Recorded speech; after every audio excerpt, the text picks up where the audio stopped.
अभी तक Pakistan super league में इतने मैचेस नहीं हुए जितनी कंट्रोवर्सीज सामने आ गई हैं। तो आज हम बात करने वाले हैं पीएसएल 2026 के कुछ स्कैंडल्स पे, जिसके अंदर फखर जमान की बॉल टेम्परिंग, नसीम शाह का tweet, pink ball Hyderabad Kingsman की तरफ से, और उसके बाद सिकंदर रजा सिक्योरिटी ब्रीच।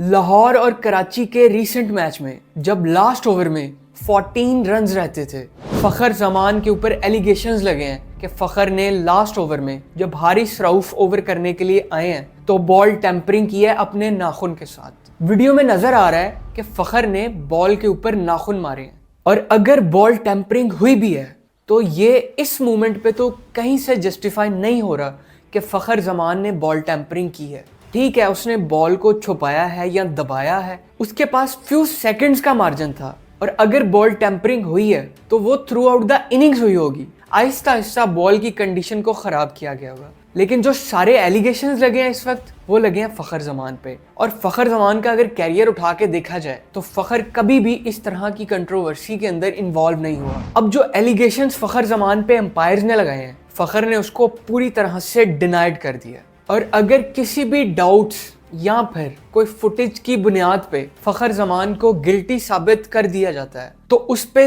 2 से 4 मैचेस तक का बैन भी लग सकता है और फाइन भी होगा। और जो फैंस की ओपिनियन है इस टाइम पे, फखर जमान के फैंस पूरी तरह जस्टिफाई कर रहे हैं कि फखर एक ऑनेस्ट प्लेयर है जो कभी ये काम कर ही नहीं सकता, स्पेशली लीग मैचेस के अंदर। और कुछ लोग बिल्कुल ऑपोजिट हैं कि फखर के ऊपर बैन लगाया जाए, ये क्लियरली नजर आ रहा है बॉल टेम्परिंग करते हुए।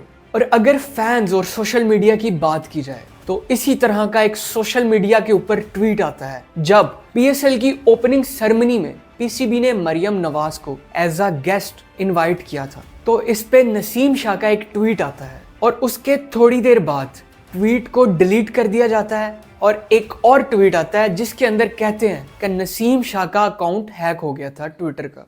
पर अब बहुत देर हो चुकी थी। ट्वीट्स की इमेजेस और स्क्रीनशॉट सोशल मीडिया पे हर तरफ वायरल थे, और इस ट्वीट के फौरन बाद पीसीबी का एक लीगल नोटिस जाता है नसीम शाह को। नसीम शाह पीसीबी के कॉन्ट्रैक्ट में है जिसके अंदर प्लेयर्स को किसी तरह की पॉलिटिकल स्टेटमेंट देने की इजाजत नहीं है। और फिर नसीम शाह पे 2 करोड़ का फाइन लगता है, और जो नसीम शाह का मैनेजर था उसको हमेशा के लिए बैन कर दिया जाता है कि वो आइंदा कभी भी किसी भी पाकिस्तानी प्लेयर के साथ काम नहीं कर सकते। पीएसएल शुरू होने से पहले जितनी हाइप बनी थी ना, उतना ही डाउनफॉल चल रहा है इस वक्त पीएसएल का। हैदराबाद किंग्समैन जो कि एक नई फ्रेंचाइज है, जो मैरून किट वो पहन के आते हैं उसके ऊपर से कलर उतरना शुरू हो जाता है पहले ही मैच में, और टीवी पे बैठे फैंस को पिंक बॉल नजर आना शुरू हो जाती है। हैदराबाद के ओनर ने 175 करोड़ में ये टीम खरीदी है और सारा पैसा उधर ही लगा दिया कि क्वालिटी